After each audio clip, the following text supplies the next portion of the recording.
And finally, I want to give some advice to the men that are in the audience.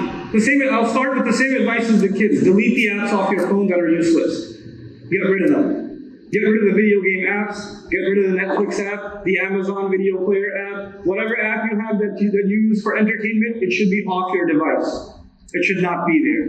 From now, don't say first of Ramadan, alhamdulillah, at least I can finish season 5. Don't do that. Be done with it. Be done with it. No more. No more. Allah Azza wa Jal does not like people who hear a reminder and then they ignore it. And they tell themselves they'll change later. He doesn't like those people.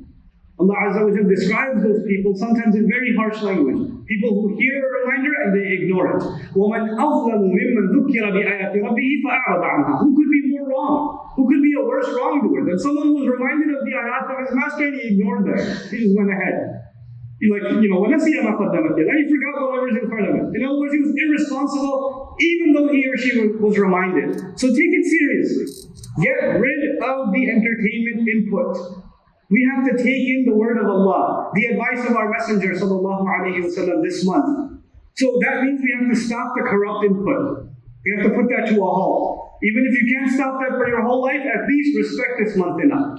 That's my first advice to the men. The second advice to the men is don't have long nights. If you are coming here for Taraweeh and you're making extra salawat, but you're not waking up for Fajr, or you're like, oh, I'll miss the suhoor, it's okay, I had a long night. You're missing the point. The fundamental prayers are Fajr and Isha at the masjid. That's your first goal for Ramadan. When you are meeting that goal, then you add other things. Don't socialize after Taraweeh is done. If you're going to come here, it doesn't matter if you come here for 8 or 20 or 4 or 6, I don't care. But if you come here and you're done with prayers, go home and go to sleep. Don't go home and invite people and 2 in the morning you're up and then you barely wake up for suhoor or whatever. Don't do that. Don't do that. Have time, be here for Fajr. And when you're here for Fajr, you say, well, no, I'm just going to stay up all night and come to Fajr. That way I won't miss it. But that way when you're standing here, you're sleeping when you're standing here. You want to have a real salah. The point isn't just to make it to the masjid and stand there. The point is to be able to have khushu' with Allah. Get proper sleep at night and get here in time for salah and enjoy the Fajr. Make it a goal. This year, when Allah says, وَلِتُكْمِلُوا الْعِدَّةِ, that you should complete the count, that the men in this audience and your boys that are 12 and older especially, bring them with you Fajr and Isha every day. Bring them with you. That's your goal this Ramadan. You're going to make this Ramadan count. That's how you should think. When some of you are commuting, you're coming from different masjids, whatever masjid is close to you, whatever musalla is close to you, Fajr and Isha, Fajr and Isha, Fajr and Isha. Why? Because the Rasulullah sallallahu alayhi wa sallam told us that if someone makes the prayer of Fajr and Isha and Fajr in Jama'ah, then it's like they prayed the entire night.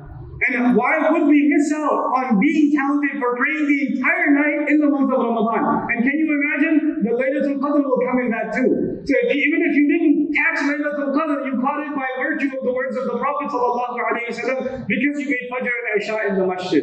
Why would you miss on that opportunity? So make that a point. This is going to be a special month for all of us. Let's put ourselves to work. Let's change ourselves. Let's really make it special so Allah sees we make a special occasion for ourselves and our families to take care of the month of Ramadan. So Allah says, وَلِتُكْمِلُوا الْعِدَّةِ. Then He says, وَلِتُكَبِّرُوا اللَّهَ عَلَى مَا هَدَاكُمْ. So that you can declare Allah's greatness the way He guided you, based on how He guided you.